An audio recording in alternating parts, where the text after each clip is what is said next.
सपना के पिता एक गरीब किसान थे। माँ पिता खेत में काम करते तो पीछे से सपना गांव के बच्चों के साथ हॉकी खेलती। एक दिन शाम को, सारा दिन खेलती रहती है, ये नहीं कि छोटे भाई को संभाले। माँ पता है, मैंने आज हॉकी में पास के गांव के लड़कों की टीम को हरा दिया। अरे वाह वाह मेरी बेटी, शाबाश।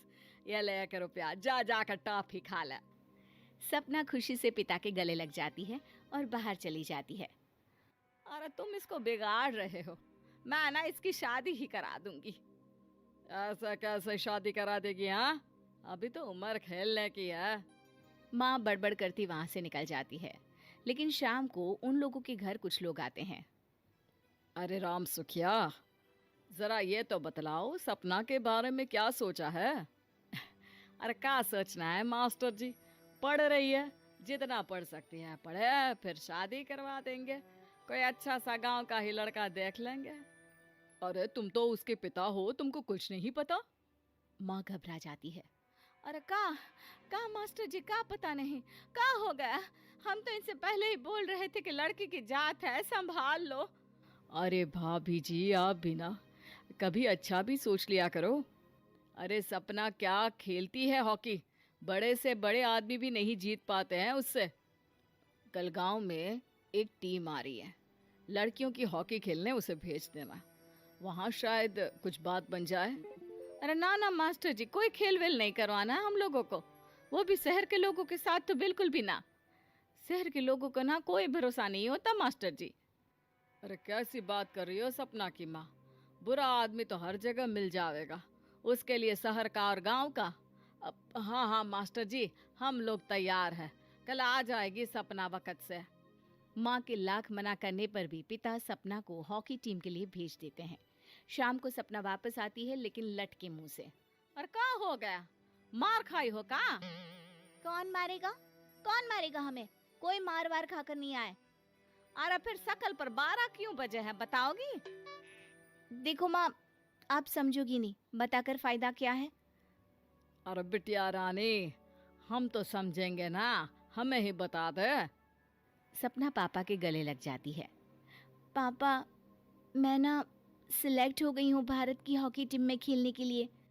अरे वाह, ये तो बहुत ही खुशी की बात है मेरे बच्चे। फिर मेरी गुड़िया काहे परेशान है? पापा, मुझे दिल्ली जाना पड़ेगा आगे की प्रैक्टिस के लिए। माँ जो सारी बात सुन रही होती है, जोर से चिल्लाती है। एक पैसा नहीं है मेरे पास, समझे? कुछ नहीं दूंगी। शादी के लिए लड़का फाइनल भी कर दिया है, कल्ले का बेटा, वो शादी कर लेगा तुमसे। सपना पिता की ओर देखती है। अरे देख सपना, खेलने दिल्ली जाना है तो सिर्फ इसी शर्त पे कि आकर कल्ले से बेटे से चुपचाप शादी कर लेगी, बोल। अरे ठीक है ना, कल्ले का बेटा तो बहुत ही समझदार है, सरकारी नौकरी है उसकी, मान गया वो तो सपना शादी कर लेगी। सपना भी धीरू, जो कि कल्ले का बेटा था, उसे जानती थी। वो मन ही मन सोचती है कि शादी तो वैसे भी होनी है, लेकिन माँ की ये शर्त मान गई तो जीवन जीने का एक मौका तो जरूर मिलेगा। हाँ हाँ, मुझे मंजूर है। हाँ, तो कल मैं उन लोगों को बुला लूं? पिता और सपना दोनों एक दूसरे को देखते हैं। अब माँ ठीक है ना, बुलाने की क्या जरूरत है, वो लोग पसंद कर रहे हैं ना मुझे, वही ठीक है। बस आप तो मेरा दिल्ली का बैग पैक कर दो। सपना दिल्ली जाती है, दिल्ली टीम के लिए खेलने के लिए। सपना खूब अच्छा खेलती है और गोल्ड मेडल जीत कर आती है। जब वो गांव आती है तो उसका जोरदार स्वागत होता है, हर कोई सपना सपना चिल्ला रहा होता है। और सपना के पापा, तुम्हारी बेटी ने तो गांव का नाम रोशन कर दिया है। गांव की तरफ से तुम लोगों को गांव में पक्का मकान और सपना को परिषद में पक्की नौकरी देने के लिए हम तैयार हैं। अरे वाह वाह, पक्का मकान, ये तो बहुत अच्छी बात है, लेकिन सपना की नौकरी नहीं चाहिए हमें। हाँ, कैसी बात कर रही हो सपना की माँ? लड़की की नौकरी रहेगी तो अपने पैरों पर खड़ी रहेगी, किसी के आगे झुकने की जरूरत ना पड़ेगी। अरे चुप रहो, हम तो नौकरी ना करते हैं, पर मजाल है कि किसी के आगे झुके हो। ना ना, हमारी बेटी नौकरी नहीं करेगी। पिता लाख समझाते हैं लेकिन माँ नहीं मानती। और फिर वो दिन भी आ जाता है जब सपना को अपने कहे अनुसार लड़के से शादी भी करनी पड़ती है ससुराल में। ए बहू, तू रोज रोज सुबह कहाँ जाती है? घर का सारा काम निपटा कर कहाँ भागती है? माँ का घर तो पास ही है, वहीं निकल जाती है क्या? नहीं माँ जी, मैं हॉकी खेलने जाती हूँ, मुझे खेलना पसंद है। खेलना पसंद है? अरे कैसी बात कर रही है बहू?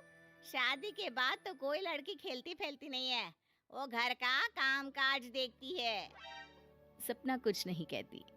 वो एक रोज कमरे में अपनी अलमारी ठीक कर रही होती है कि तब सुनो, वो जो लटक रहा है ना, क्या बोलते हैं उसे, मेडल। सपना पति की बात सुनकर खुश हो जाती है, उनके पास जाती है।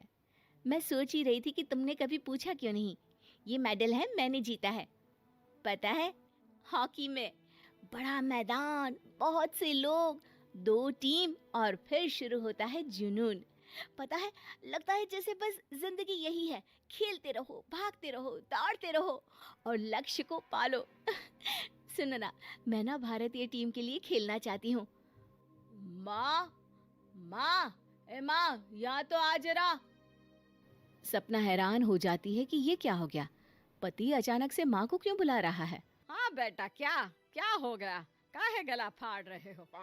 माँ, ये सपना क्या कह रही है? अरे बीवी तो बोलती ही रहती है बेटा, लेकिन क्या हो गया, चिल्ला क्यों रहे हो? ऐसा क्या बोल दिया इसने? माँ ये बोल रही है कि इसको खेलना है भारतीय टीम के लिए। सपना डर जाती है। नहीं नहीं माँ जी, मैंने कहा कि मैं चाहती हूँ कि वो मैं बोला था ना, शादी के बाद कोई खेलता नहीं, घर का काम काज देखता है, लेकिन फिर भी। नहीं नहीं माँ जी, ठीक है, मैं घर का काम देखूंगी, कल से मैं खेलने भी नहीं जाऊंगी, माफ कर दीजिए। सपना पति की तरफ देखती है जो माँ की तरफ देख रहा होता है। उसे गुस्सा तो आता है, लेकिन करती भी तो क्या, सास के सामने कैसे पति की क्लास लगाती। अरे बेटा, अब क्यों घूरे जा रहे हो बहू को? माँ, अभी इस बात का फैसला करके जाना, वरना ये तो तेरे कमरे से जाने के बाद मुझे। अब चुप हो जाइए आप, छोटी सी बात का बतंगड़ मत बनाइए।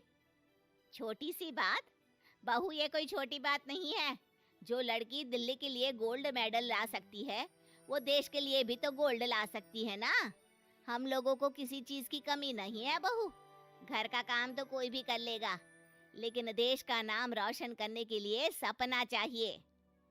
जा बहू, तेरी ट्रेनिंग का सारा इंतजाम तेरे पति ने कर दिया है, जा खेल और देश का नाम रोशन कर। सपना की आंख में आंसू आ जाते हैं। वो सोचती है कि बेटियों को मायके के साथ अगर ससुराल में भी सहयोग मिले तो ऐसा कोई काम नहीं जो वो नहीं कर सकती।